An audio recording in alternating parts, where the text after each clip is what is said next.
नवरात्रि दिवस 6। मां कात्यायनी। दुर्गा जी की छठी शक्ति का नाम मां कात्यायनी है। यह मां का परम सौम्य रूप है। इनकी उपासना से भक्तों को बग्भी सरलता से अर्थ, धर्म, काम, मोक्ष चारों फलों की प्राप्ति होती है। इनका निवास अनाहत चक्र में है। पौराणिक कथा भाग 1। महर्षि कात्यायन की तपस्या। प्राचीन काल में महर्षि कात्यायन नाम के एक महान तपस्वी ऋषि थे। वह देवी पार्वती आदि शक्ति के परम भक्त थे। उनकी एक हार्दिक इच्छा थी कि देवी स्वयं उनके घर पुत्री के रूप में जन्म लें। इस कामना को पूर्ण करने के लिए उन्होंने देवी की कठोर तपस्या शुरू की। उन्होंने कई वर्षों तक अत्यंत कठिन साधना की। देवी उनकी अटल भक्ति से प्रसन्न हुई और उनके सामने प्रकट हुई। ऋषि ने उनसे विनम्र निवेदन किया, हे मां, कृपा करके आप मेरे घर पुत्री रूप में जन्म लें। देवी ने उनकी श्रद्धा देखकर उनका यह मनोरथ स्वीकार कर लिया। भाग 2। कात्यायनी का प्राकट्य। इसी दौरान स्वर्गलोक में देवता महाबलशाली राक्षस राजा महिषासुर के अत्याचारों से पीड़ित थे। उसे एक वरदान प्राप्त था कि उसे कोई देवता, दानव या मनुष्य नहीं मार सकता। इस अजेयता के बल पर उसने स्वर्ग पर अधिकार कर लिया था और देवताओं को बाहर निकाल दिया था। बेबस देवता ब्रह्मा, विष्णु और महेश के पास सहायता के लिए पहुंचे।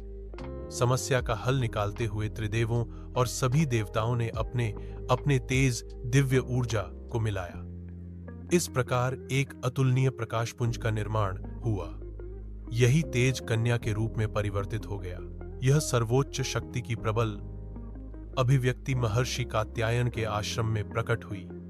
चूंकि उन्होंने शिष्य को अपना पिता स्वीकार किया, इसलिए उनका नाम कात्यायनी पड़ा। मां का रूप अत्यंत तेजस्वी और भव्य था। उनका रंग स्वर्ण के समान था।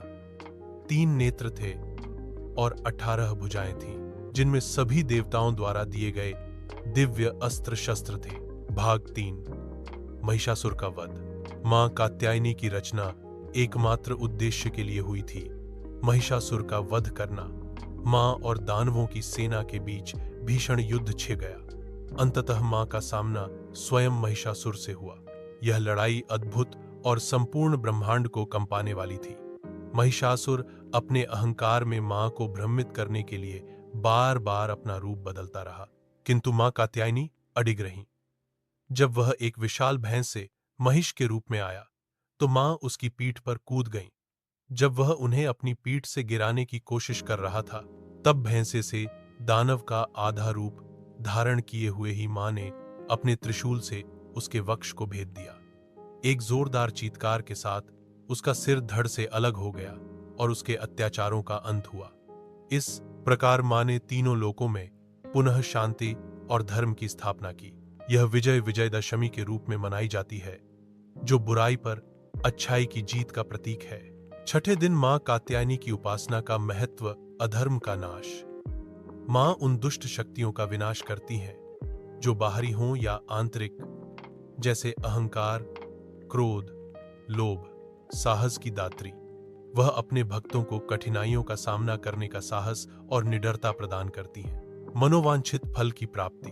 कुंवारी कन्याएं अक्सर मां कात्यायनी की विधिवत पूजा करके उनसे एक सुयोग्य वर की कामना करती हैं। पौराणिक मान्यता है कि वृंदावन की गोपियों ने भी मां कात्यायनी का व्रत करके श्री कृष्ण को पति के रूप में पाने की इच्छा की थी। न्याय की देवी।